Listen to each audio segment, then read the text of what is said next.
how much have you liked the effort / how much habits have been kind of setting in terms of what you guys have been doing on that side of the ball? Yeah, I think in order to formulate habits, it requires both effort and focus.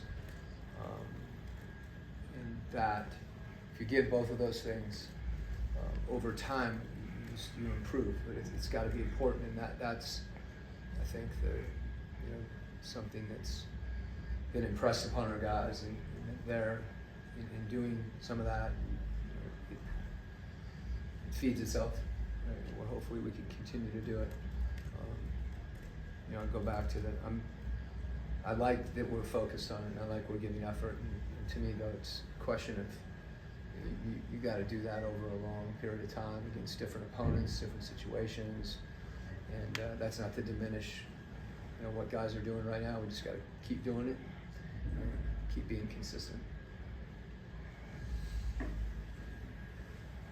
Coach, obviously big win against Los Angeles on Friday night. Any concerns about coming out slow after that kind of emotional win on Friday?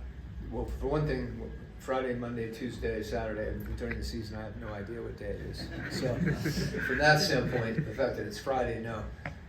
But to your point, an emotional overtime game, can be something that might stick in somebody's head. I think there's always something that you can kind of point to, a big loss, a big win, an overtime game, a back-to-back, an injury. And if you allow yourself to think about that, in my mind, even to kind of undo it, the way to manage that is to just get to the next thing, whether it's something good or something bad.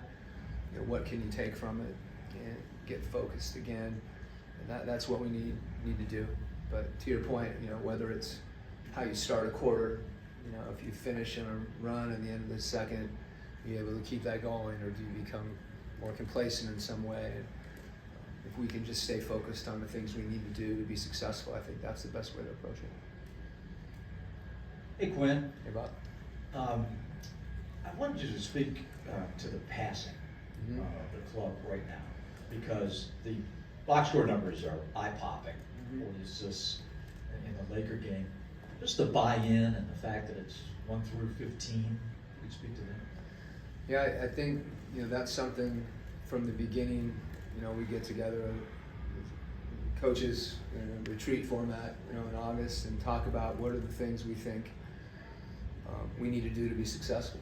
And a lot of that goes, to our personnel and how we feel this team and these players need to play to bring the best out of each other.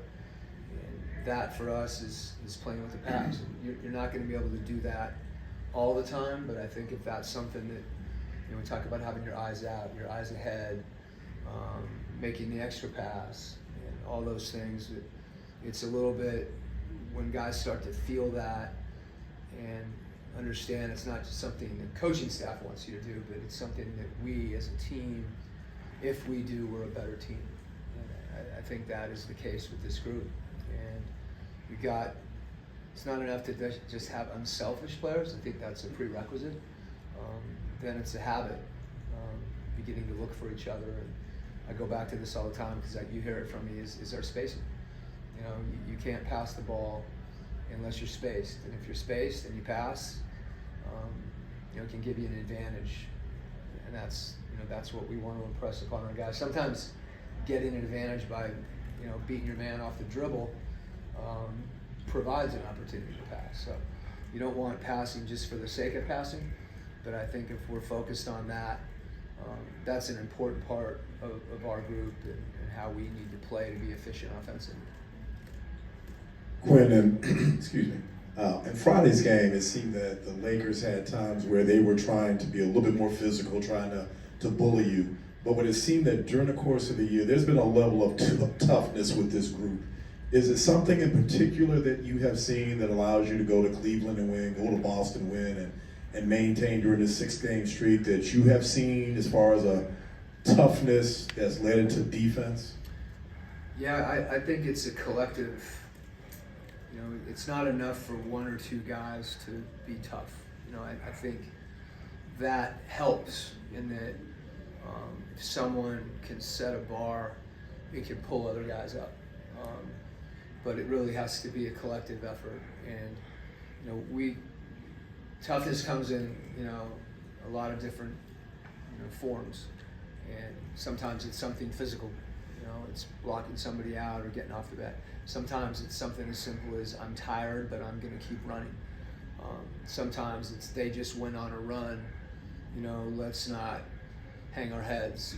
Let's respond. So those are things that for a coach and a coaching staff that you're always trying to draw out and point to on either side when we think we can be more tougher or we want to recognize that we've been tougher, whether it be physical toughness or mental toughness. And it's something a little, like a lot of things, whether it's passing or defense, that I think takes time to build. And some of the experiences you have where you fail or succeed in that are the things that build it.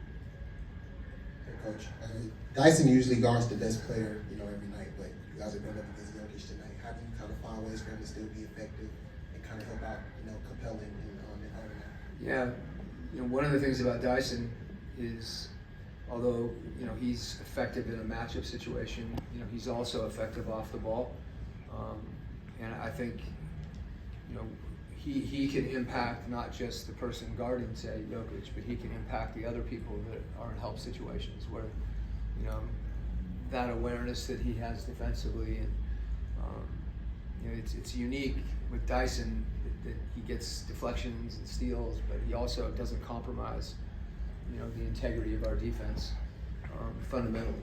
So he's got to continue to do that, and to the extent that someone else is matched up on the ball, everybody raises their level, and Dyson has the ability to contribute to that at the point of attack, like you're saying, or in other situations, and help.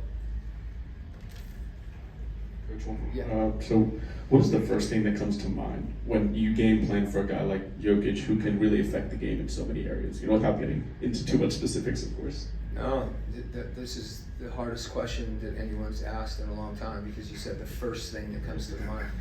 So you put a bunch of balls in the hamper and pick one out, and that's the first thing. And then there's a second thing and the third thing and the fourth thing. And it's really hard to rate what they are. He can beat you so many different ways. Passing ahead and getting guys on this team layups, you may not think of that as something that it's shifting when he's got the ball in the post, stopping his jump hook, stopping his three-point shot, like on and on and on, stopping his offensive rebounding. So I'll leave it to you to try to pick one.